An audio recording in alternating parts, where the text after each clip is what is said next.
Hey everybody, my name is Shane. So today I ended up going to Sephora actually and picking up the Huda Beauty, I hope I'm saying that right, Huda Beauty Textured Shadows Palette, the Rose Gold Edition. So I had gone into really knowing what I was looking for. I wasn't going for anything specific, but I did see this palette and I decided to pick it up, and it does have the famous pair of eyes on the front that everybody's like, oh. But well, too much. I will tell you a little bit about the palette on the back here. So it's a textured eyeshadow palette. It's highly pressed pigments. It has no talc. There are deep matte colors. There are 3D metal colors, and there are also pressed pearl colors. So this shadows in here, so I just kind of want to get started. So the packaging does just slide off, and then you're left with this palette here, which almost has like a plastic protection cover over it, which is kind of nice because you can see directly into the palette without actually having to like go through all your palettes. If you're looking for a specific one, you can kind of see everything that's already there. It is a magnetized palette, so it will just close automatically for you. And the other nice thing about it is it does come with a plastic protector sleeves. I've always been a fan of them. I just think they keep the palettes nice and untouched.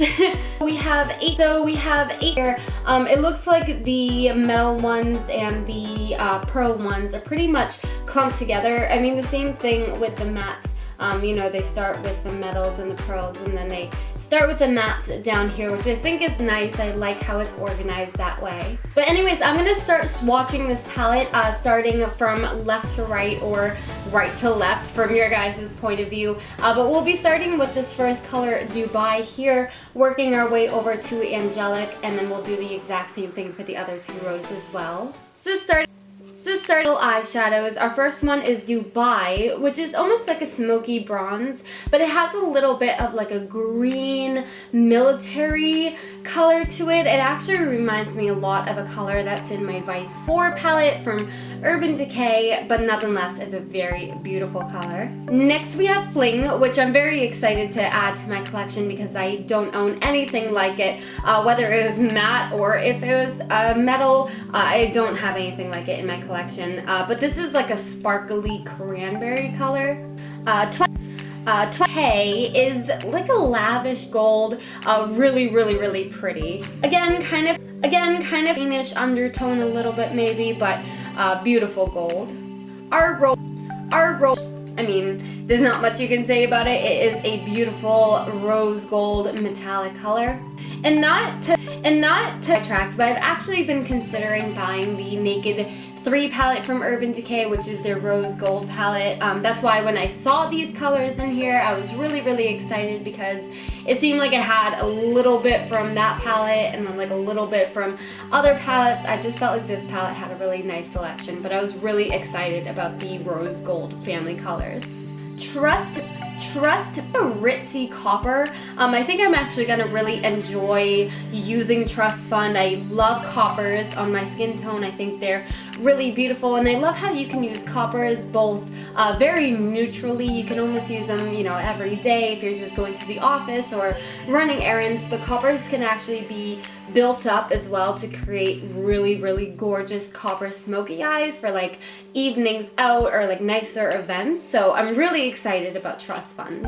Next we have Angelic, which is actually one of the two chromatic pearl pigments we have in this palette. Angelic is like a sweet pink with a little bit of that gold reflection, so I kind of like how these colors would sort of mesh well. Like if you tried blending a lot of these colors, I think they would blend very seamlessly. I don't think they're too different that it would kind of look weird if you tried blending any two colors together in this palette. I also really like that. But with Angelic specifically, I like how it has that gold because there's a lot of that warm coppery gold color going on in this palette, even with some of the mattes that we're going to get into. So the fact that Angelic has some of that gold in it as well, I just think helps enhance it, you know, it going with everything and looking rough. looking good.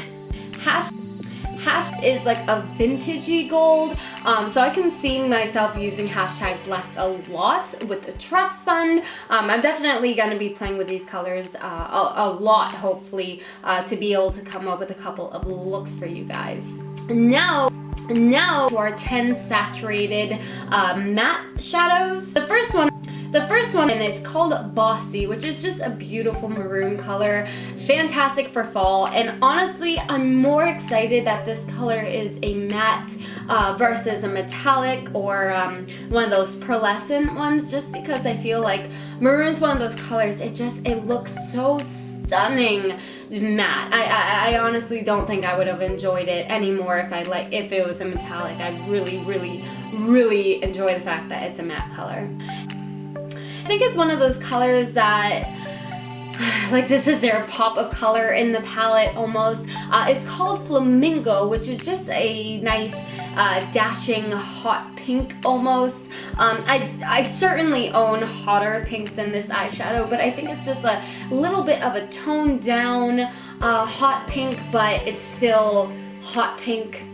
I feel like one of this shadow would be fantastic for maybe people who aren't super comfortable with color and just kind of want to try a little bit. I think pink looks beautiful on pale complexions. I definitely think you have to be careful with pinks and pinks and reds on paler complexions, because if you don't really use them correctly, they can make you look a little bit sick. But this color, I don't feel like you would get that with. It's very bright, and I think it would be a beautiful color to play around with.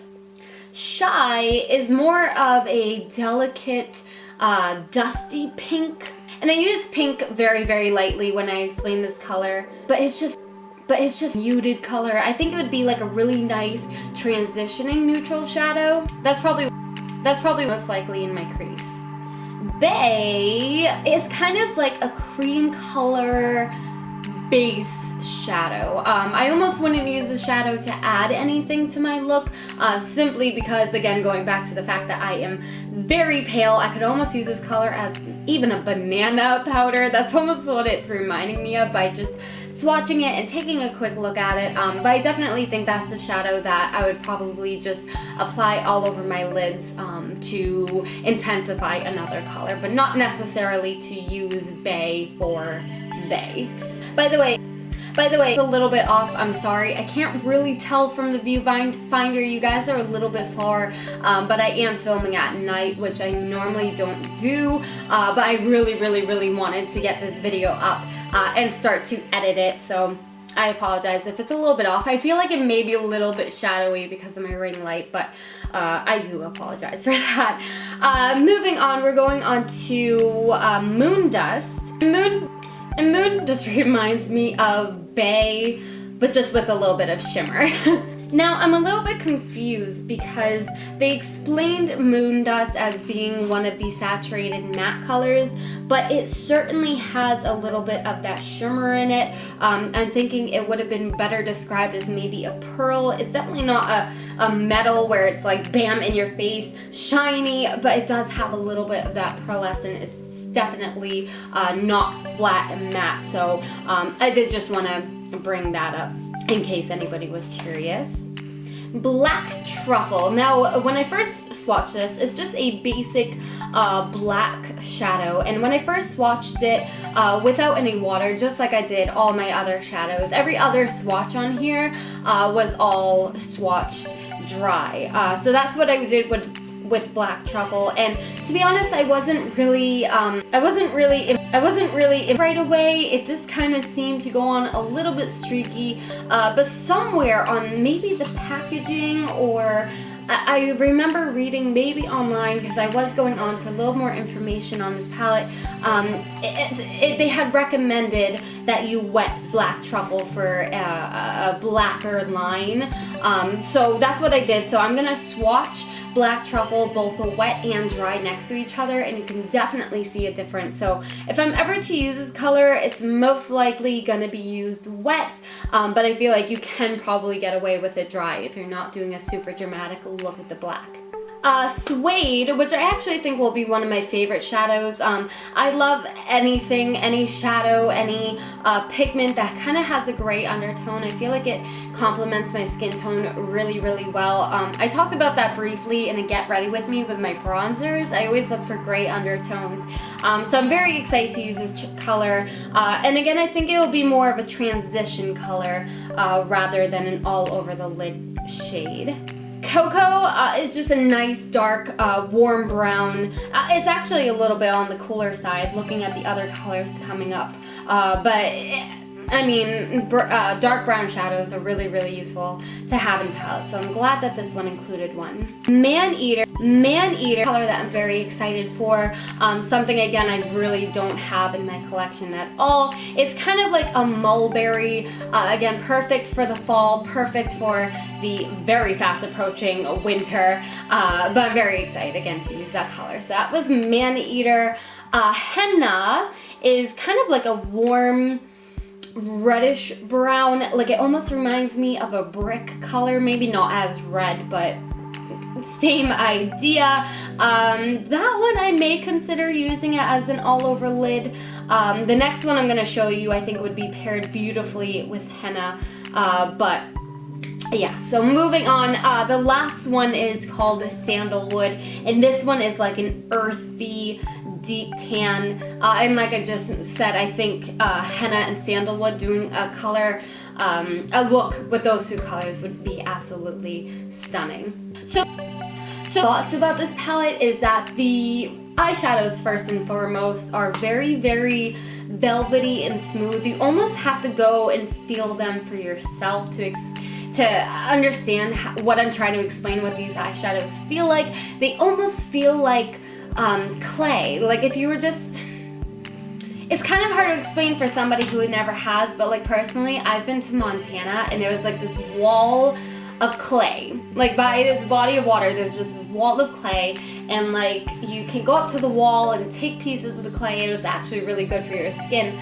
But if you've ever like felt a really soft part of a clay block, or just like, I don't know, I don't really want to compare it to Play-Doh because it's not quite that consistency, but it's just very, very soft and very, very smooth, maybe even a little bit velvety.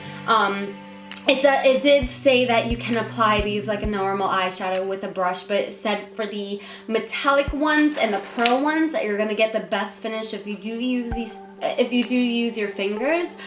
So that is something I'm also very curious about comparing, maybe trying it with, you know, a flat shader brush, packing on the pigment, versus if I was to pack it on using my fingers. Overall, I'm very palette. I haven't even used it on my face yet. All my opinions are coming literally just from looking at the palette, from swatching the palette, from playing around with the palette. So I can't say for sure if I love this palette or not.